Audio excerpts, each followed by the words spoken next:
শুভ সকাল বন্ধুরা। আজ হলো 15 ডিসেম্বর সোমবার।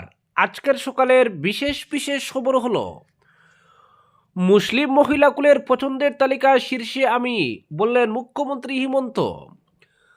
সরকার যতই বিভিন্ন প্রকল্পের সুবিধা দিক না কেন, মিয়া মুসলমানরা কখনো বিজেপিকে ভোট দেন না। তবে মিয়া মুসলমান মহিলারা বিজেপিকে পছন্দ করেন, এই দাবি মুখ্যমন্ত্রী হিমন্ত বিশ্ব শর্মার। জাতীয় স্তরের একটি নিউজ চ্যানেলে দেওয়া সাক্ষাৎকারে মুখ্যমন্ত্রীকে প্রশ্ন করা হয়েছিল মুসলমানদের কেন তিনি আক্রমণের লক্ষ্য করেছেন। তার জবাবে মুখ্যমন্ত্রী বলেন, ভারতীয় মুসলমানদের সঙ্গে তার কোনো বিরোধ নেই, কিন্তু আসামে ভারতীয় মূলের মুসলমানের সংখ্যা খুবই কম। বাংলাদেশি মূলের মুসলমান অর্থাৎ মিয়া মুসলমান আসামের জন্য হুমকি স্বরূপ। ফলে আসামের সুরক্ষার জন্য তাদের উচ্ছেদ করা মুখ্যমন্ত্রী হিসেবে তার দায়িত্ব। মুখ্যমন্ত্রী বলেন, সরকার এই মিয়া মুসলমানদের বিভিন্ন সুবিধা দিলেও তারা বিজেপিকে পছন্দ করেন না। তবে মিয়া মুসলমান মহিলারা তাকে পছন্দ করেন তার কাজের জন্য। কারণ বহু বিবাহ প্রথা ও বাল্যবিবাহ বন্ধ করে তিনি মহিলাদের মুক্তি দিয়েছেন। আর এজন্যই তাকে মিয়া মুসলমান মহিলারা ভালোবাসতে শুরু করেছেন। তিনি বলেন, কেউ বাল্যবিবাহের সঙ্গে জড়িত হলেই জেলে পাঠানো হয়। এবার বহু বিবাহ প্রথা রাজ্যে নিষিদ্ধ করতে আইন আনা হয়েছে। এবার থেকে একজন পত্নী থাকতে দ্বিতীয় বিবাহ করলে 10 বছরের জেল হবে। সরকারের এই পদক্ষেপে খুশি মুসলিম মহিলারা। কারণ বহু বিবাহের জন্য সবচাইতে অত্যাচারিত মুসলিম মহিলারা। মুখ্যমন্ত্রী বলেন, তিনি স্পষ্ট কথা বলেন, মাদ্রাসা বন্ধ করে তিনি মুসলিম ছেলে মেয়েদের ডাক্তার ইঞ্জিনিয়ার হওয়ার জন্য উৎসাহিত করে আসছেন। মুসলমান ছেলেমেয়েরা পড়াশোনা করে ডাক্তার ইঞ্জিনিয়ার হোক, এটাই তিনি চান। আর সেজন্যই মিয়া মহিলারা তাকে ভালোবাসেন বলে দাবি মুখ্যমন্ত্রীর। তিনি বলেন, আসাদুদ্দিন ওয়াইসি মাদানিরা মুসলমানদের সেই পথ দেখান না, যে পথে মুসলমান ছেলেমেয়েরা পড়াশোনা করে ডাক্তার ইঞ্জিনিয়ার অধ্যাপক শিক্ষক হতে পারে। অপরদিকে উন্নয়নের নতুন যাত্রায় সংকল্পবদ্ধ আসাম, বললেন সর্বানন্দ সোনোয়াল। প্রধানমন্ত্রীর সফরসূচিকে সামনে রেখে প্রস্তুতি খতিয়ে দেখলেন কেন্দ্রীয় মন্ত্রী সর্বানন্দ সোনোয়াল। রবিবার কেন্দ্রীয় মন্ত্রী সোনোয়াল সভাস্থলে উপস্থিত হয়ে সরকারি বিভাগ ও প্রশাসনের সঙ্গে আলোচনা করেন। একই সঙ্গে তিনি ডিব্রুগড়, তিনসুকিয়া ও চড়াইদেউ জেলার বিজেপি কর্মীদের সঙ্গেও বৈঠক করেন এবং ওই দিনের সম্ভাব্য বিভিন্ন অসুবিধা ও ব্যবস্থাপনা নিয়ে আলোচনা করেন।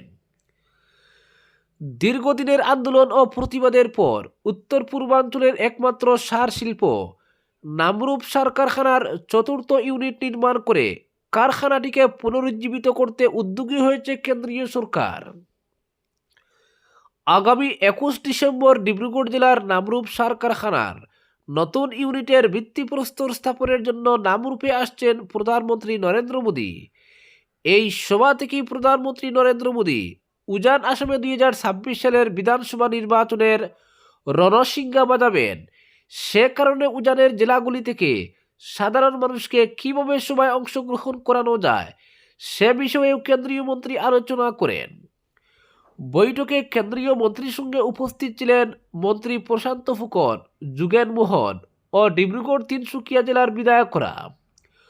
প্রধানমন্ত্রীর সভাস্থল পরিদর্শন করে কেন্দ্রীয় মন্ত্রী বলেন, বিশ্বের অন্যতম জনপ্রিয় নেতা দেশের প্রধানমন্ত্রী নরেন্দ্র মোদীজি আসাম তথা উত্তর পূর্বাঞ্চলের জন্য যে ঐতিহাসিক ও উল্লেখযোগ্য পদক্ষেপ গ্রহণ করেছেন, তার জন্য আসাম ও উত্তর পূর্বাঞ্চলের মানুষ তার কাছে চিরকৃতজ্ঞ থাকবে। তিনি আরও বলেন, দীর্ঘদিন ধরে আসামের মানুষ আন্তরিকভাবে নামরূপে 4র্থ প্ল্যান্ট নির্মাণের দাবি জানিয়ে আসছিলেন। কিন্তু কংগ্রেস দীর্ঘদিন শাসনে থেকেও এই গুরুত্বপূর্ণ দাবিকে সম্পূর্ণ উপেক্ষা করেছে। ক্ষমতায় থেকেও তারা কিছুই করতে পারেনি। অথচ প্রধানমন্ত্রী নরেন্দ্র মোদীজি মাত্র 11 বছরে দেশে যে পরিবর্তন এনেছেন, তার অংশ হিসেবে তিনি এই বিষয়টি আন্তরিকভাবে গ্রহণ করেছেন। আজ প্রায় 10,000 কোটি টাকার বিনিয়োগে 4র্থ প্ল্যান্ট নির্মাণের শক্তিশালী সিদ্ধান্ত নিয়েছেন। এর জন্য আমরা আসামের মানুষ তার প্রতি চিরকৃতজ্ঞ।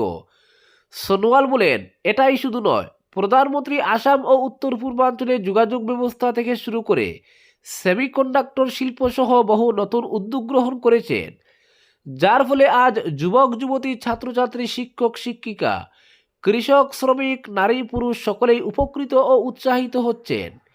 তিনি বলেন, আজ সবাই নতুন উদ্দীপনায় নিজেদের জীবনকে সফল করার সুযোগ পাচ্ছেন। তাই আমি আশাবাদী আগামী 21 ডিসেম্বর প্রধানমন্ত্রী যখন নামরূপে এসে চতুর্থ প্ল্যান্টের ভিত্তিপ্রস্তর স্থাপন করবেন, তখন তার সঙ্গে সঙ্গে উত্তর পূর্বাঞ্চল উন্নয়নের ক্ষেত্রে এক শক্তিশালী যাত্রা শুরু করবে।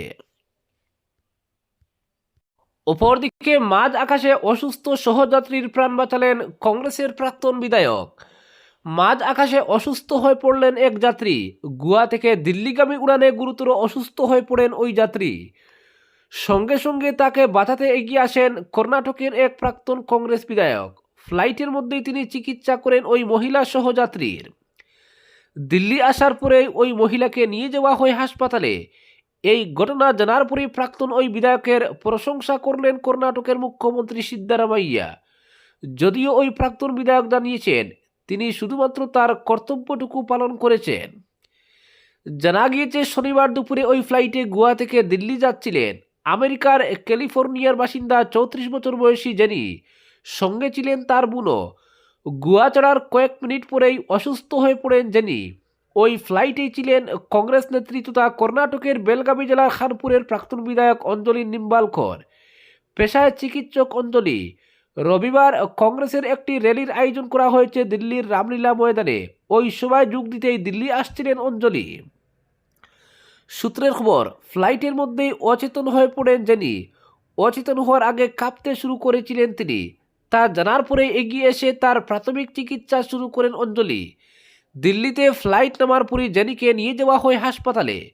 জানা গিয়েছে অঞ্জলির এই ভূমিকার প্রশংসা করেছেন উড়ানের ক্রুয়েরাও। এই বিষয়টি জানার পরেই দলের প্রাক্তন বিধায়কের ভূমিকার উচ্ছ্বসিত প্রশংসা করেছেন কর্ণাটকের মুখ্যমন্ত্রী। সোশ্যাল মিডিয়াতে তিনি জানিয়েছেন রাজনীতির কারণে নিজের পেশা থেকে অনেকটাই দূরে সরে গিয়েছেন খানপুরের প্রাক্তন বিধায়ক। তবে ফ্লাইটের মধ্যে সহযাত্রীর জীবন বাঁচাতে এক মুহূর্ত সময়ও নষ্ট করেননি তিনি। সোশ্যাল মিডিয়াতেই কর্ণাটকের মুখ্যমন্ত্রীকে ধন্যবাদ জানিয়ে এর উত্তর দিয়েছেন অঞ্জলি। চিকিৎসক হিসেবে নিজের দায়িত্ব পালন করেছেন বলেও জানিয়েছেন তিনি। অপরদিকে ভোট চুরি না করলে 5 মিনিটেই পরাজয়। বিজেপিকে তোপ রাহুল গান্ধীর। ভোট চুরি বিজেপির ডিএনএতে রয়েছে। ওরা জানে ভোট চুরি না করতে পারলে 5 মিনিটের মধ্যে নির্বাচনে পরাজয় নিশ্চিত। আমাদের ডিএনএতে আছে সত্য। এই সত্যের হাত ধরেই প্রধানমন্ত্রী নরেন্দ্র মোদী, কেন্দ্রীয় স্বরাষ্ট্রমন্ত্রী অমিত শাহ এবং আরএসএসকে পরাজিত করব।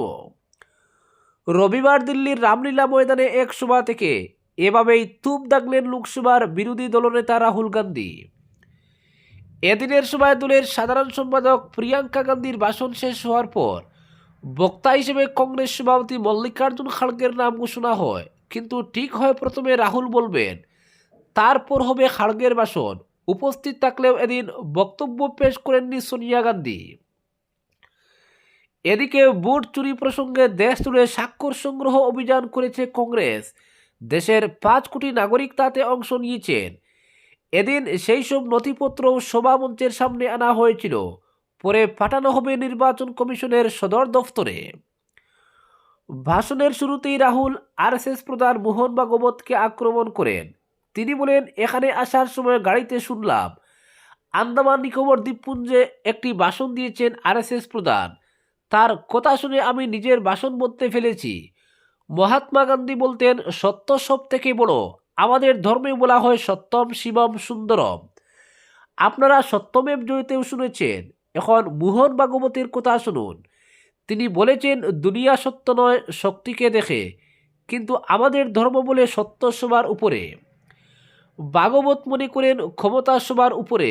এখানেই আমাদের ফারাক।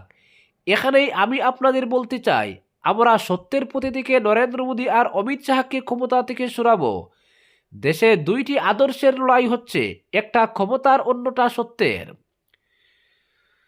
এরপর ভোট চুরি প্রসঙ্গে তিনি বলেন, মুখ্য নির্বাচন কমিশনার জ্ঞানেশ কুমার, নির্বাচন কমিশনার সুখবীর সিং এবং বিবেক যোশী ভোট চুরিতে বিজেপিকে সাহায্য করেন।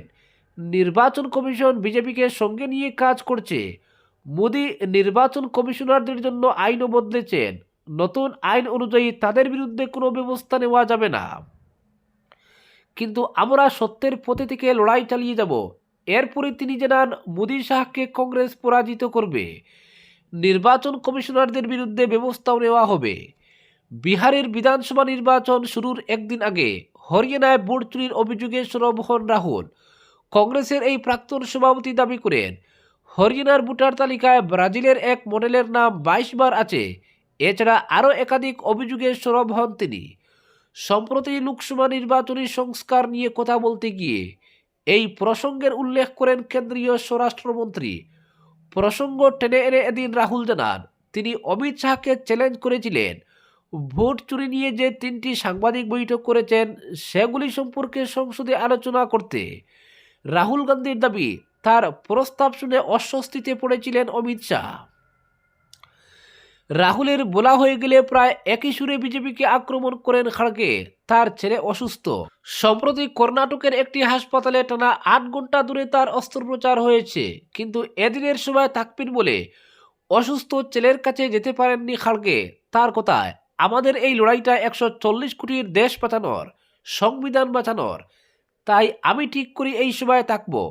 সভাপতি যখন একথা বলেছেন তখন সোনিয়া, রাহুল ও প্রিয়াঙ্কার পাশাপাশি কংগ্রেসের অন্য নেতাদের নিজেদের আসন ছেড়ে উঠে নেতাকে শ্রদ্ধা জানান।